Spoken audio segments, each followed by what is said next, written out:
Hello friends स्वागतम जनाइছোঁ আমাৰ এই ইউটিউব চেনেললৈ। আজি মই আপোনালোকক জনাব চেষ্টা কৰিম যে আপোনালোকে কেনেকৈ মোবাইল হোম স্ক্ৰিনত সাবস্ক্ৰাইবাৰ শো কৰিব পাৰিব। চাওক এইটো চাওক মোৰ মোবাইলত ইয়াত চাব পাৰিছে মোৰ ইউটিউব চেনেলৰ সাবস্ক্ৰাইবাৰ শো কৰি আছে।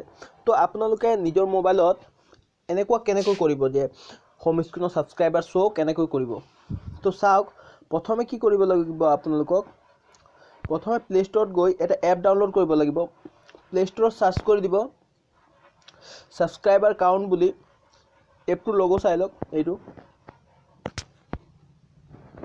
এপ আপোনালোকে প্লে স্টোৰত সাবস্ক্ৰাইবাৰ কাউন্ট সাৰ্চ কৰি ডাউনলোড কৰি লব। তো চাওক ডাউনলোড কৰাৰ পিছত কি কৰিব হয়তো আপোনাৰ লেফট বটনটো টিপি কুইক নামৰ এটা অপচন আহি যাব। ঠিক আছে এইটো সবছে এড এ উইডগেট এই অপশনটোত ক্লিক কৰি দিব। ক্লিক কৰি ইয়াৰ পৰা চাব পাৰিছে ইয়াৰ পৰা লং প্ৰেছ কৰি হোম স্ক্ৰিনত আনিব পাৰিব। ঠিক আছে তো আপোনালোকে নিশ্চয় বুজি পাইছে যে সাবস্ক্ৰাইবাৰ কেনেকৈ হোম স্ক্ৰিনত শো কৰা হয়। তো এতিয়া পৰ্যন্ত যদি আপুনি আমাৰ চেনেলটো সাবস্ক্ৰাইব কৰা নাই তেনেহলে চেনেলটো সাবস্ক্ৰাইব কৰি কাষত থকা বেল আইকনটো দবাই দিব।